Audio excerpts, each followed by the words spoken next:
Another dramatic reading with Little Garibo. So this is the story apparently of how Jack Atlus was like hanging out in like the apocalypse, and Yusei was just busy clicking like one of his pens apparently. He was really bored. Okay, so I'm reading it like right to left. From Jack onward. Jack onward. Yeah. Okay. Fucking manga. So one day, is that a clown or something? That's Jaeger. That's He came over and he was like, "Hey Jack, check it out, it's the apocalypse." And Jack was like, "That makes me angsty."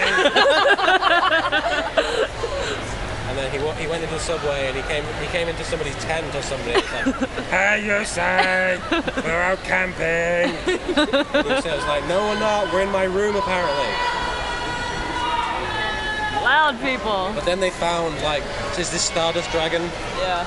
Hanging out on Yusei's keyboard, and Stardust Dragon was like browsing for porn, and so it turned out that was what caused the apocalypse. And Jack was like, "That reminds me of what that clown told me." And so he patted Yusei on the head and said, "Keep sleeping.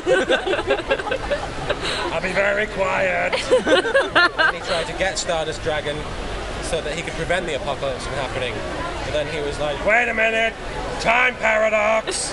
And so he was like, "Oh, never mind, I won't do that. Yusei will be upset about the fact that the apocalypse." That's actually pretty accurate. It's pretty accurate. Yeah. So Yusei was like, "What happened?"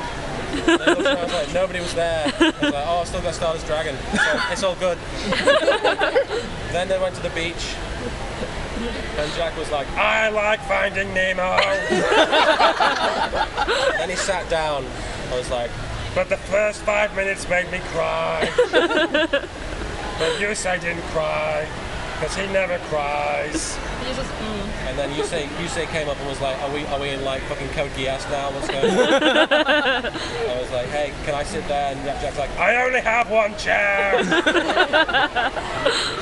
So then Jack decided to do a Castlevania pose. I was like, "What is a man? A miserable pile of card games." And he says like, "Yeah, but I got Stardust Dragon." And Jack's like, "Deadass! Give to Daddy." And he says like, "What are you talking about, man?" He says like, never mind." And then Yusei turns around and gives him a hug. And Jack's just like, "Brain freeze!" So Yusei's like, "Wait a minute, what's going on?" Jack suddenly just goes into overload and starts hugging the crap out of Yusei. I love you too, man. "I love you too, bro. I'm gonna get the Stardust Dragon." Call it a bad bromance. Rad bromance. And Yusei's like, "Stop touching my ass." And Jack's like, "No." And then Jack's like, "Remember when we used to go out in the cold snow? I grabbed your ass. It reminds me of this." And then they just sort of start hanging out. And Jack's like, "You know, I was trying to get Stardust Dragon, but I decided to push you instead." I don't get it. What's going on? I'm actually reading this thing. And then Yusei goes back home. I guess he hangs out with the 3 other guys. And they're working on something, and then aliens come down in the form of giant energy globes, and they destroy the world. And it's like, well, if you just given him Stardust Dragon in the first place, that wouldn't have happened. Then Riley shows up and is like, "What the fuck am I?" A girl or a boy? And then Goodwin's like, "Hey Jack, what happened out there?" He's like, "You don't want to know." And then he looks out the window and is like, "What?" That's the end of the story.